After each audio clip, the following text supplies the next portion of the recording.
tema de la salud, ¿desde qué punto de vista se está enfocando últimamente dentro de la lucha antidopaje? Porque siempre sale, y los medios comentan que es un tema de salud. Y yo eso lo he defendido en muchos ámbitos, que el dopaje, en el gran cantidad de los elementos, son medicamentos que se utilizan diariamente en las clínicas, en los hospitales y en las consultas. ¿Hasta qué punto podemos vender a la sociedad que unos productos que estamos dando a nuestros padres, a nuestros hijos, a nuestros hermanos, son malos para la salud? Yo siempre digo que en eso, como es base de la medicina, un medicamento tiene su uso, su mal uso y su abuso. Y ahí es donde tenemos que entrar, y volvemos a entrar, que para mí siempre el dopaje es una trampa. Salir de los 100 metros antes de tiempo, trampa y a la calle. Tiene su sanción porque la infracción lo requiere eso.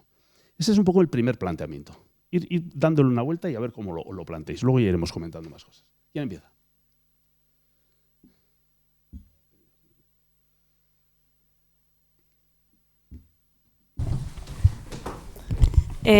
A ver, en sus inicios la lucha contra el dopaje efectivamente se planteaba solamente el aspecto de la salud, y en los últimos 10 años ha adquirido un carácter dual en el que también no solo la salud, sino lo que es la integridad en el deporte, sobre todo en el deporte de competición. Entonces, pues bueno, hay esas dos vertientes. Entiendo, bueno, como médico lo sabrás mucho mejor, que al final, pues efectivamente los medicamentos que tienen un abuso o mal uso, entiendo que cuando se fabrica un medicamento es para curar determinadas enfermedades, dolencias, pero si al final en el deporte de competición tomar ese medicamento te mejora el rendimiento y eso es una desventaja y algo que es injusto respecto a los que no lo toman, pues la norma es así, o sea, hay que hacer frente a esa normativa y bueno, simplemente eso, que al final es un carácter dual, es la salud, pero también la parte de integridad.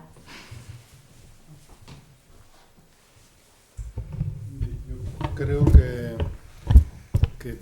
todos los fármacos, independientemente de que estén hechos para mejorarnos la vida en un momento en el que nuestra vida no está cuando mejor, todos tienen una letra pequeña y un manual de instrucciones detrás del copón, con lo que tomarlos sin necesidad, incluso teniendo necesidad, muchas veces la gente lee la letra pequeña y dice, ¡guau, qué de cosas, no me lo tomo!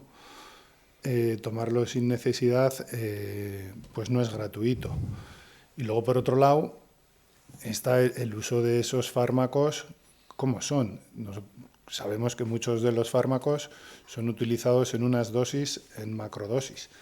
Los anabolizantes se utilizan tienen un uso residual en la medicina, pero las dosis que se utilizan en determinados deportes de fuerza son lo que serían consideradas macrodosis. Entonces, tiene un riesgo cualquier medicamento utilizado por una persona que no tenga conocimiento de cómo usarlo, tiene un riesgo. Y ya no solo un medicamento, la misma ergogenia. Productos que se venden como ergogenia, yo creo que en unas manos o sin el conocimiento adecuado puede representar un peligro para la salud. A mí eso me parece que es bastante obvio. Voy a hacer de abogado del diablo, que para eso es mi papel. Has hablado de macrodosis, pero también te puedo recordar que la EPO se utiliza muchas veces en microdosis, dosis muy por debajo de las dosis terapéuticas que utiliza un paciente. Esa es un poquito la duda. Simplemente ese es el comentario. Porque sí, estoy de acuerdo, porque efectivamente hay que saber cómo utilizar. Y luego la otra pregunta es el tema de la necesidad. Tenía un colega con el que discutí muchísimo, porque no estaba de acuerdo con sus criterios, que además le conocéis seguro de nombre, no voy a decirlo, que decía que dar sustancias, incluso dopantes, era una necesidad ante el deporte de alto rendimiento para devolverles la salud. Yo quería comentar, iba a hacer un poco también el comentario un poco crítico, que igual en este momento, no sé cómo decir, yo creo que el dopaje en el alto rendimiento puede estar más cerca de la salud. Ya de por sí el alto rendimiento yo no lo equipararía a salud, porque se entrena de una manera y se compite de una manera en el que se puede poner en riesgo en ciertos momentos su propia salud. Yo creo que el problema de salud en este momento sí que está con esas otras prácticas dopantes en los gimnasios y demás, y otro tipo de prácticas que se han mencionado, y sí creo que también que el argumento del dopaje, de la salud, es un argumento institucional que es también necesario para que los estados puedan seguir diciendo, oye, tenemos que estar aquí, tenemos que regular, porque en el momento que eso solo se convierte en una cuestión de es fair play, o es juego limpio, o es correcto, es incorrecto desde el punto de vista del deporte, las instituciones no tienen una plaza ahí. Entonces también creo que estratégicamente, hablando de las instituciones públicas, es un argumento, el de la salud, que tiene que seguir estando ahí, porque si no, en el momento que deje de estar, va a ser muy difícil que las instituciones sigan estando implicadas en la lucha antidopaje. Vale. Solo un último apunte en el tema que justo acabas de hacer, que es el clásico, ¿no?, del debate de ¿el rendimiento es salud o no es salud? En lo que yo he estado en el laboratorio clínico del Consejo Superior de Deportes, más allá de una anemia o de un daño muscular, unas CKs elevadas, no he visto problemas de salud. A nivel analítico y teniendo en cuenta los deportistas que aparte también en mi desarrollo profesional de asesoramiento de ellos, cuando hay una buena gestión de todo el entorno y de toda la nutrición, de todo, el deportista está sano. Cuando se pasan esos límites, o se sobrepasan límites de entrenamiento, sobreentrenamiento y demás, ahí caemos en la probabilidad de utilizar sustancias dopantes, muchas veces. Porque eso también convives cuando estás en alto rendimiento, ¿no? Convives con esas personas que siempre quieren más, siempre hay que entrenar más, ese entrenador que exige más al deportista, cada vez más, y eso obviamente no es salud. Pero si se tiene bien ponderado todos y cada uno de los componentes, creo que biológicamente hablando, un deportista puede estar sano. Creo. La pregunta que la hago siempre es porque la duda, porque yo he vivido, yo he corrido 3 tours, no los he corrido, iba de médico, donde ves la situación de deterioro físico de algunos de ellos. Entonces, yo sé dónde están los límites, y os he dicho, yo tengo un límite aquí y sé lo que puedo hacer hasta ahí. Pero bueno, la vía más fácil es utilizar otras vías, pero en ese momento o se retira o a ver qué pasa.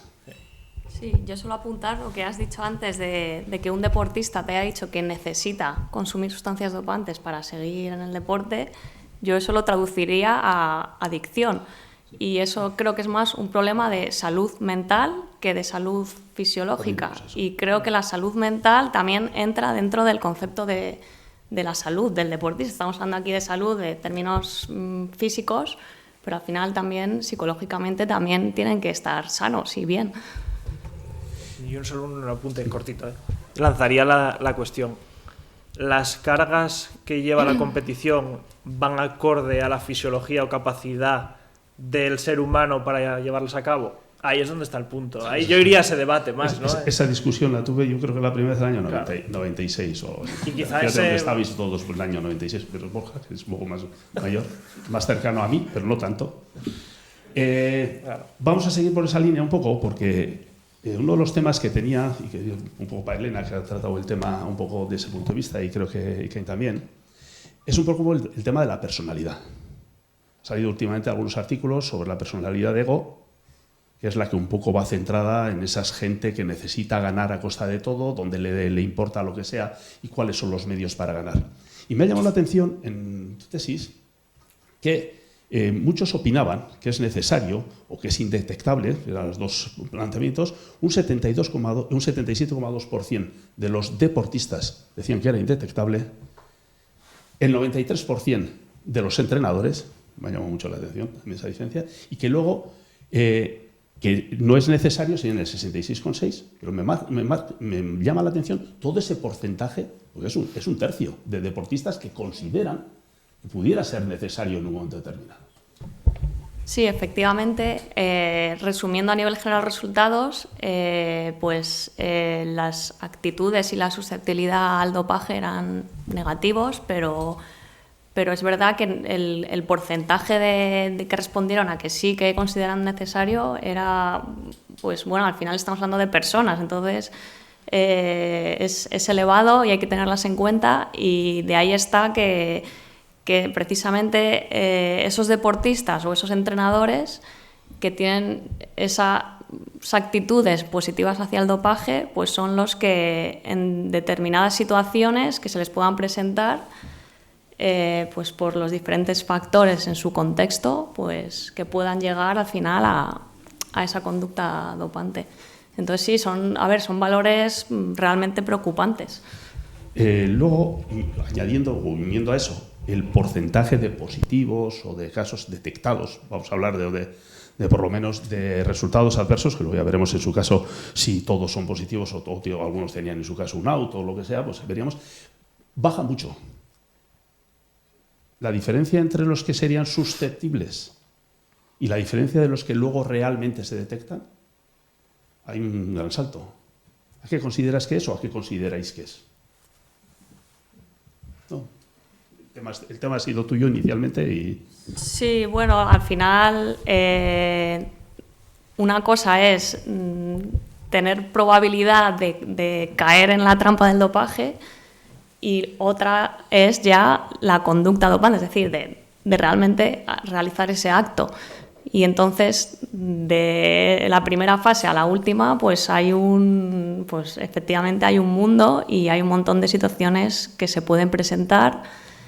Y bueno, aún así es que el dato de los porcentajes que salen no reflejan la realidad. O sea, mi opinión personal, creo que hay un mayor porcentaje de deportistas que recurren a las sustancias prohibidas que los que salen en las muestras de los controles de dopaje, que es algo además que comentaba antes Borja, que hay que hacer controles inteligentes. Que no hay que cumplir, y tú también decías, que no hay que cumplir simplemente con los datos que te pide WADA. No, tengo que hacer 300 controles. Pues no, hay que hacer, pues a lo mejor es mejor hacer 100 que estén bien dirigidos a hacer 300 mal dirigidos.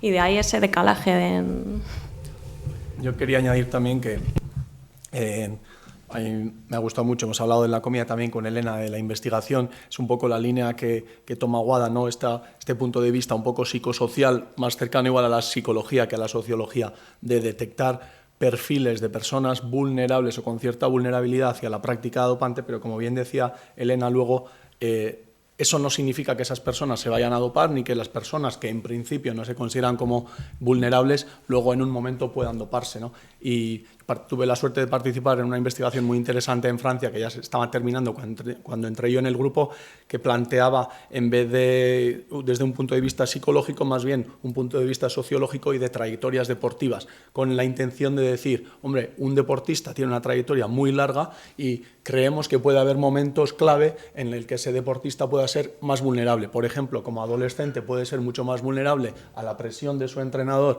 si es que coincide con un entrenador que le vaya a proponer doparse. Puede haber un momento también cuando esté muy cerca de, por ejemplo, firmar su primer contrato profesional en el que esté tentado de usar, y puede, si no, también tener una lesión y en un momento intentar revenir porque se le termina el contrato en 2 años y todavía no ha tenido buenos resultados y sabe que va a ser su última posibilidad. Entonces también muchas veces planteamos a los deportistas como un perfil vulnerable, no vulnerable, se va a dopar toda su vida, dopado, no dopado, y lo que la investigación nos permitía, porque tuvimos muchísimas entrevistas, casi 80 con deportistas, más de la mitad sí que se había dopado, y muchos decían, oye, esto no es ni una carrera de fondo, ni yo me dopo. O sea, yo me dopé en un momento para volver de una lesión, luego me he arrepentido el resto de mi vida, solo tomé esas 10 dosis de no sé qué era. O sea, también hay o sea, la casuística de casos de doping es muy amplia. Yo creo que es, primero vale que igual hay un no sé cuántos % de atletas que se haya dopado, pero igual algunos de esos atletas solo lo han hecho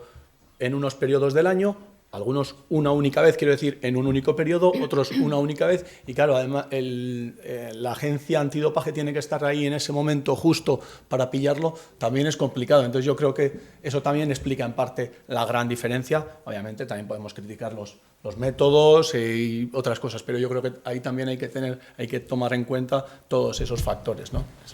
Un consejo es, si te vas a dopar, mejor hazlo con un buen médico. sea, no un buen médico que no te ayude, porque al final, volviendo un poco a la salud, ¿no? Es decir, yo creo que el gran problema hoy es la pila de gurús, santeros y comunidad variopinta que muchas veces pulula en torno al deporte, que son los que están siendo los auténticos facilitadores del dopaje. Que los médicos que históricamente se han dedicado a dopar gente, y es obvio, y en España lo ha sabido, y además de cierto prestigio y nivel, siempre, es decir, es más deseable que te dope un médico que por lo menos va a tener unos conocimientos y va a recurrir a unas sustancias que por lo menos sean del circuito sanitario, que no van a estar del mercado negro y tal. Eso es una primera cuestión, porque realmente uno de los problemas que hay es, realmente no es que la gente esté dopando, es decir, es cómo se están dopando. Es decir, yo alucino que la gente se esté poniendo, ya por un tema de sentido común, cosas fabricadas en laboratorios clandestinos, sin ningún tipo de control, ningún tipo de trazabilidad ni de conservación ni nada. O sea, ya es un tema, digamos, ilógico. Es decir, que el que tenga la tentación de doparse, mejor hacerlo con un buen médico. Pasa que, bueno, en este país ahora los médicos que históricamente se dedicaban a dopar a los atletas ahora se dedican al anti-aging. ¿Qué le vamos a hacer? Claro. Vale, ya te pillo. Totalmente de acuerdo en ese planteamiento, porque los casos que yo he vivido cuando yo estaba en un equipo ciclista, no voy a decir quién era ciclista, pero se iba a retirar, eran los Juegos Olímpicos de Atenas y 3 semanas antes, la clásica de Donosti, me dice, voy a dar positivo. Él quería volver a ser, había sido campeón del mundo, quería ser por lo menos medalla olímpica, antes de retirarse. Dijo, salió de casa, se fue a andar en bici por ahí, les vio al salir de casa que venían los de la agencia, se fue por la otra puerta, en Suiza, y a 100 kilómetros de casa, en un cruce, ¡pum!, le pillaron. Dijo, voy a dar positivo. Salió, dijo, no tiene nada que ver ni el equipo, ni el médico y tal, se volvió a ir. Pero sí es verdad que hay momentos puntuales en los que la gente puede hacer eso. Vamos a ir un poco por la línea que ha seguido Borja, porque yo creo que es una de las cosas que más me preocupan a mí como médico.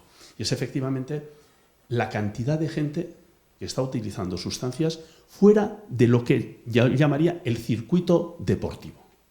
Yo creo que en el circuito deportivo, y a ver cuál es vuestra opinión, y yo creo que ha salido un poco los temas de los controles fuera de competición, en entrenamiento, a raíz del pasaporte biológico, y necesitaríamos para otra charla o otra mesa redonda el tipo del pasaporte biológico. Lo digo porque estoy muy unido. Mi yerno es hematólogo y lleva el estudio de los pasaportes biológicos con la CELAD. Entonces, el problema que tienen para poder definir realmente cuál es el perfil, pero independientemente sí es verdad, o por lo menos esa es mi percepción, que desde que se instauraron los pasaportes biológicos, tanto primero el hematológico como luego el hormonal, ha descendido mucho en el deporte el tema del dopaje, porque yo creo que la gente sí tiene miedo de que vayan a buscarles. Y yo creo que, como has dicho tú, Borja, ya no es cuestión de hacer muchos controles, sino, como digo yo, es el sorteo dirigido a ti. Porque ya veo que esto empieza a estar un poco raro, que no es nada. Hacemos 3 o 4 controles y se pasa. Esa es una. Pero a mí sí me preocupa la cantidad de gente que se está dopando en aquellos ámbitos, incluso deportivos algunos, donde los controles saben que no hay controles, o ya no digo nada, el deporte hobby de profesionales frustrados que hay por ahí. ¿Cómo lo veis?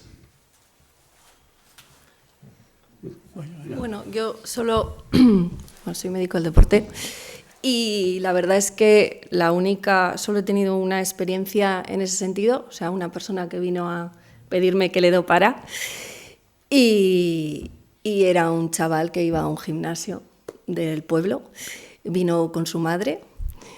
Y nada, pues decían que en ese gimnasio pues los entrenadores y digamos un poco todo el entorno del gimnasio era de ese estilo, ¿no?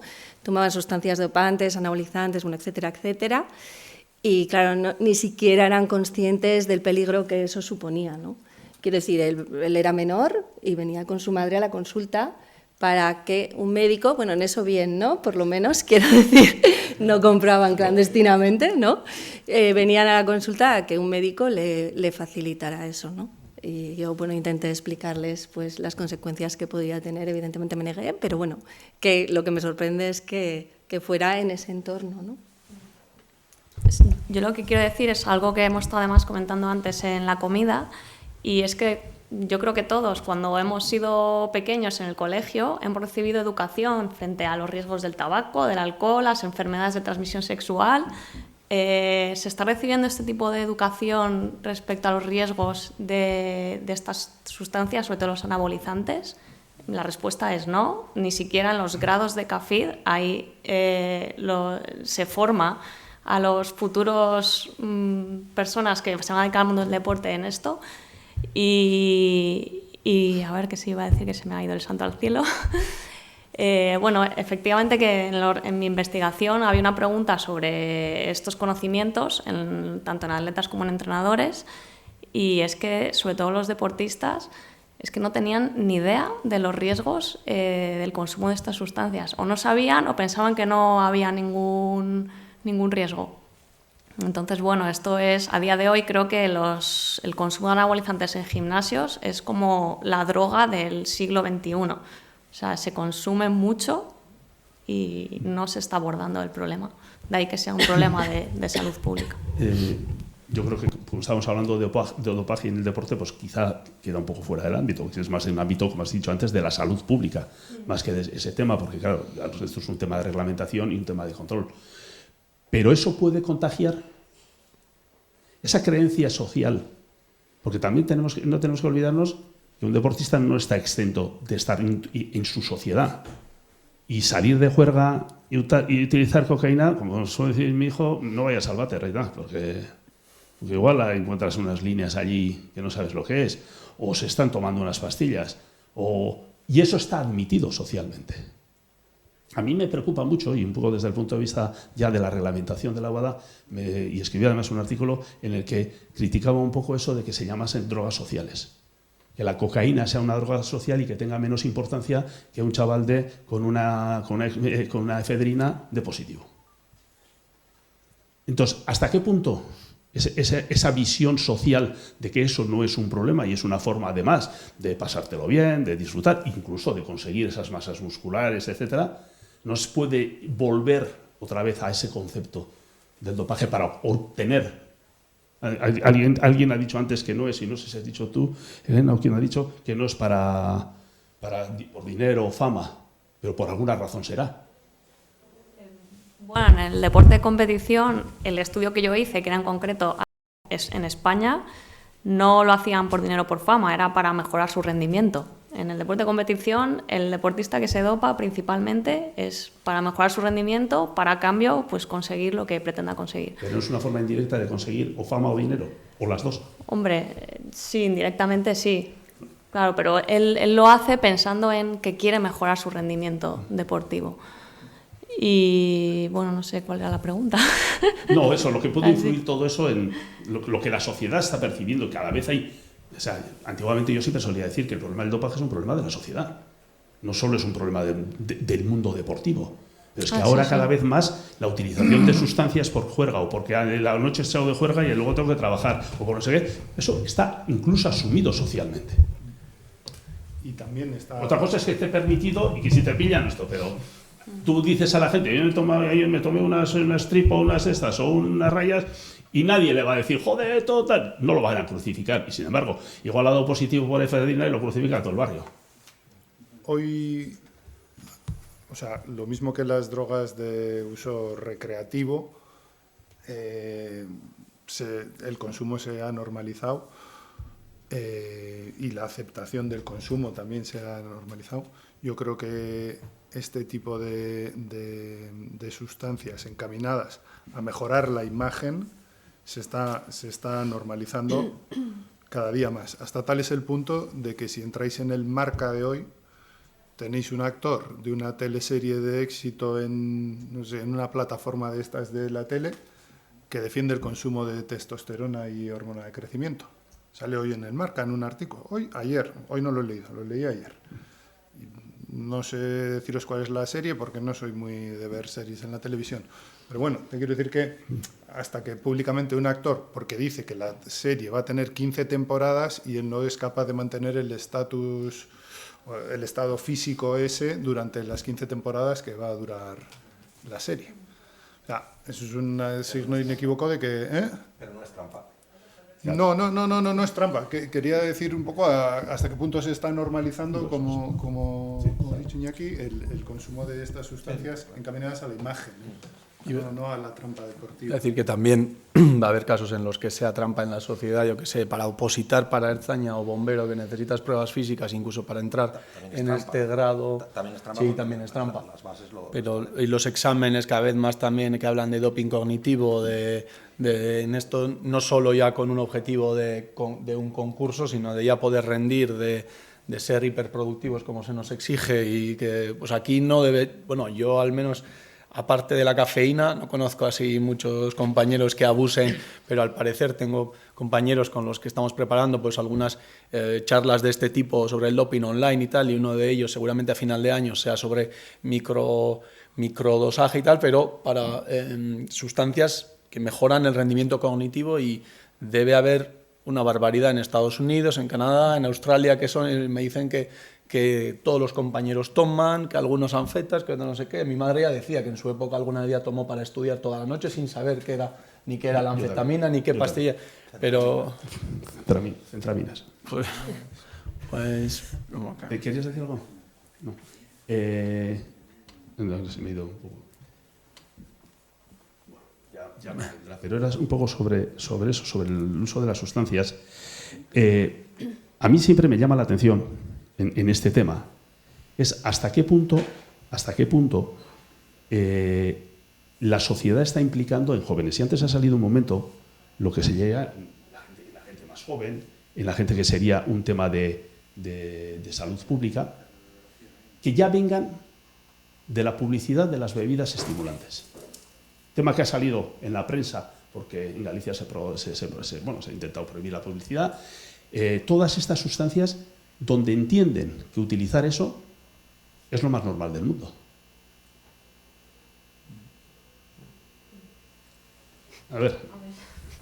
Vaya problemas. Sí, a ver, es que hablar del consumo de sustancias fuera del ámbito del deporte, o sea, lo que es ya a nivel social, efectivamente, consumir cocaína no es trampa, pero creo que a ninguno de nosotros nos gustaría que nuestros hijos consumieran cocaína. Es decir, que es algo que es una problemática de salud pública que no se está abordando y por eso se está normalizando. ¿Qué iba a decir con lo que has dicho tú al final? El tema de las bebidas energéticas. De las bebidas energéticas. Creo que se está ya empezando a abordar eso en otros países. Creo que en Inglaterra han prohibido ya la publicidad Aquí se ha empezado ahora. Y aquí, pues mira, aquí también. Es que es verdad que las bebidas estimulantes tienen una cantidad de cafeína tan grande que, sobre todo en la gente joven, o sea, que se ha demostrado que es perjudicial para su salud, y aparte que no es necesario que lo tomen. Entonces, bueno, pues ahora eso es algo que está a la orden del día. Imagino que irá evolucionando para bien. Bueno, y ahora voy a pegar un giro al tema genético. Antes hemos estado un poco charlando, pero sí me gustaría que volvieses un poquito a explicar la implicación, porque yo me parece que incluso cuando hablamos de medicamentos, de sustancias, y sabemos la implicación que puede tener y los efectos adversos que puede tener, una implicación clara, así en dos frases, de esa manipulación genética que siempre suelo recordar yo, que hace 15 o 20 años decía que eso era una utopía. Pues sí, pero bueno, cuando se haga... Bueno, ahora ya empezamos a tener tratamientos genéticos. Esta semana me hablaron de uno que una leucemia se la van a tratar con tratamiento genético, un poco experimental si quieres, pero ya estamos ahí. Y esto va a venir, antes o después va a venir.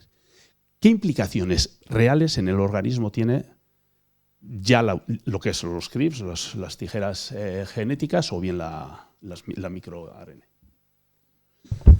A ver, yo iba a ir un poco a la anterior pregunta y a decir que muchas veces hacemos esa dicotomía, o nos dieron siempre la dicotomía evolutiva que intento explicarlo en clase, de Lamarck o Darwin, de esa generación espontánea de mutaciones, que eso nos hace prevalecer y estar más adaptados que los de al lado.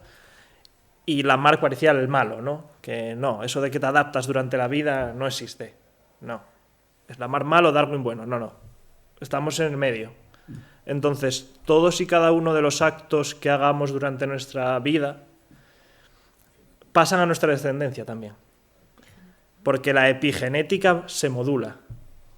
Entonces, si vamos a la cafeína o vamos a cualquier estimulante o el que sea, por ejemplo los microRNAs, el consumo exacerbado de proteínas después del entrenamiento, cosa superflua para la salud o que no tiene ningún efecto secundario, parece, modifica el perfil de microRNAs, con lo cual modifica el perfil epigenético que tenemos cada uno de nosotros.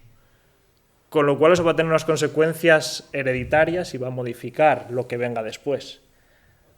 Todo eso, si lo llevamos al CRISPR, que es la edición genética específica de un gen, pues si con 25 nucleótidos modificados, como veíamos en ese ratón que presentaba yo, con 25 eliminados, no me quiero imaginar con 1000 eliminados o 2000, porque pensamos en eliminar información, pero cómo interacciona, por ejemplo, 3D, tridimensionalmente, esa secuencia con la de al lado, es muy importante para la expresión de los genes.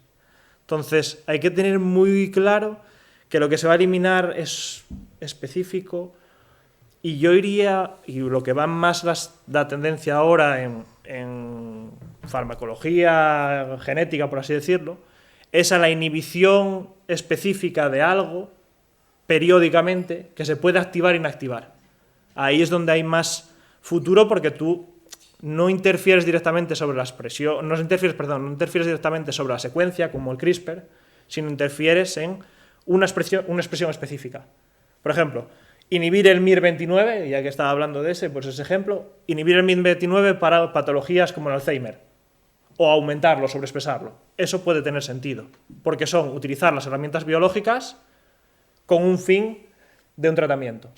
Ahora, la inhibición completa de algo es, biológicamente hablando, para una aberración y jugar a un juego que no sé si queremos entrar en él. Ese es mi punto de vista, y creo que las investigaciones van por ahí. Y otro de los planteamientos que antes nos ha hablado es la realidad del dopaje ese genético con el costo económico que tiene. Porque claro, el tratamiento que estuve leyendo hace poco de los CRISPR y tal, hablamos de 2 millones de euros. 2 millones de dólares, algo menos de euros. ¿Hasta qué punto es una realidad o todavía es una utopía? A ver, el tema del CRISPR es muy complejo porque necesitas de mucho proceso previo. Ahora, la intervención directa, como podía plantear yo, de una inhibición de un microRNA, eso es muy sencillo. Tú utilizas una sustancia que es la lipofectamina, que permite infectar células humanas, igual que se hace en el laboratorio. Creas un inhibidor o un suplementador de ese microRNA y lo introduces en las células mediante inyección, y no hay mucho coste. Ahora, los efectos secundarios que eso puede tener, nadie lo sabe. ¿Y la detección de ese tipo de dopaje? Ahí es donde hablaba la respuesta coordinada de si tú inhibes uno, van todos en cadena. Y ahí detectas todos los demás. Y eso lleva consigo una serie de efectos que los vas a detectar muy fácil. O sea, muy fácil, sin analizar desde este punto de vista. Y incluso el CRISPR con microRNAs podrías detectarlo porque se asocian genes específicos a microRNAs específicos, secuencialmente. Localizada en el locus es el mismo, entonces lo detectas porque no hay expresión de ese microRNA, por ejemplo. Y eso es sencillo, sencillo desde el punto de vista analítico. Teórico. Analítico, sí, fácil. Luego ya que lo hagamos. En cualquier caso es una cosa... igual es sencillo para ti que eres genetista, pero te quiero decir que no va a pasar fácilmente en la calle. No es una cosa que va a estar al alcance de todo el mundo. O lo que entendemos a día de hoy como dopaje, muchas veces decimos, no, es que doparse es de pobres, porque hay cosas fuera del dopaje que mejoran el rendimiento y que todavía no están catalogadas como dopaje, ¿no? Sí. Y esas son cosas, yo es que no tengo conocimiento sobre esa materia, que va a ser cosa que va a estar al alcance de poca gente inicialmente, entiendo. Porque... A ver, la generación de oligos es muy barata y hay muchas empresas que se dedican a ello. Y a nivel mundial, países como China producen oligos para todo el mundo. Entonces, si te estás generando primers para una PCR, que son lo mismo que un microRNA, porque son 25 nucleótidos, lo mismo te sirve para una cosa que para otra. Entonces, yo tengo cierto miedo de qué utilidad puede tener eso y cómo puede estar siendo utilizado. Porque las nanovesículas están al orden del día. Lo de meter algo en una nanovesícula y darla a ver lo que pasa y a dónde va es muy fácil, muy sencillo, sea de una nanovesícula de, pues puede ser de oro, una nanopartícula, perdón, de oro, o puede ser una nanovesícula lisosomal, liposomal, lo que sea, pero biológica o no, transporta sustancias y se están llevando a cabo muchas investigaciones en ello, están muy en alza, y en el ámbito del deporte, con la facilidad que tiene el deportista para asumir cambios y asumir incluso riesgos, es fácil que llegue. Es fácil que llegue porque el coste no es muy elevado. Sí, Pero es verdad que... Perdón, No, sí, además para ti la pregunta. Pero es verdad que el acceso está restringido a investigación. Ahora, nadie te quita de hacer un registro, como hice yo en Merck, que es Sigma Aldrich, con unos datos que sean y que te envíen una muestra de algo. Puede ser. Pero, hombre, asesorar asociado a un CIF, tienes que ser asociado a un CIF de una universidad. Bueno, tendrías que jugártela mucho, pero por poder, yo creo que ya... Sí, yo quería, no sé, preguntarte, o es más también una reflexión. Tenía un compañero que hacía atletismo que siempre me decía: es que los deportistas que se dopan, lo que consumen, deberían de ponerse el pelo verde para saber que se han dopado, ¿no? Entonces, es que cuando he visto la imagen que os he enseñado de los ratones, ¿no? Del super ratón que es fibroso, sin grasa, entonces el dopaje este que has dicho con los microRNAs, claro, a nivel ojo, ¿tú crees que supondría un cambio físico tan grande en una persona que se podría ya simplemente a ojímetro, como decimos, saber que se ha dopado con eso o no? O es que es una reflexión sin más. El cambio es radical. La realidad es radical. O sea, el cambio de la expresión de un microRNA es dramático. O sea, para la supervivencia del ratón, para la supervivencia de todo. O sea, la actividad que tiene ese ratón en su jaula es, no sé decir las veces, pero 100 veces superior a un ratón normal. Lo normal que es un ratón es que esté en su jaula, está tranquilo, está sosegado. Estos tipos de ratones no están sosegados nunca, están hiperactivos y están en continuo movimiento y estrés. Entonces es como... Está entrenando todo el día. Sí, que... Entonces, claro, se autoconsumen, sí, pero si esas las sacas y las metes solo esas adaptaciones en el músculo, la respuesta es la que quieras. Entonces... y entiendo que la mejora del rendimiento sería, increíble. Y ahora la intervención igual no solo tiene que ser sobre el músculo, claro, ¿no? Podría afectar a todos los factores de transporte de oxígeno, todo, que sea algo menos visible, ¿no? Sí. Que haga un efecto como un estimulador continuo de la eritropoyesis, sin tener que hacer un pico terrible, pero sí, ¿no? Puestos a afinar, imagino que igual lo más visible es hacer un super ratón, sí. pero podría ser super ratón en cuanto a tolerancia al lactato o capacidad de transporte de oxígeno, ¿no? Sí. Claro, es entender qué función tiene y cómo modularlo, porque ahí está el punto. Sí, y con eso me surge la última pregunta, un poco lanzada a cualquiera, incluso de la sala. Se ha corrido, porque yo solo he visto, les ha pasado a chavales que entrenaban conmigo, que por la sensación de que todo el mundo decía que el que ganaba, los que ganaban siempre los otros son los que se dopan, los míos no. El día que él, entrenando bien, empezó a ganar, dejó el deporte porque no soportaba la presión de pensar que los demás pensarían de él que él era el que se dopaba. Y no se había dopado nunca. Corremos el riesgo muchas veces de que eso ocurra también. Claro, porque estamos hablando, sospechamos de que todo el que gana, todo el que anda, todo el que no sé qué, y eso se ha ido un poquito en algunas charlas, pues parece ser que se está dopando.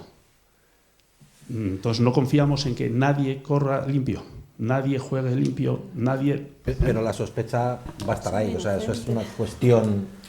Pero quizá es llamativo que de repente aparezca una persona que casi nadie conoce y te haga 2-1 en maratón y que bata el récord, o sea, y te pase en un maratón del 30 al 40 te haga 27 y pico. Ya, ¿y qué hacemos? Sospechar, pero es increíble que una persona con una escalada y tal mueva no sé cuántos vatios kilo. ¿Y qué hacemos? Es decir, como sospechamos, ¿se prohíbe el deporte?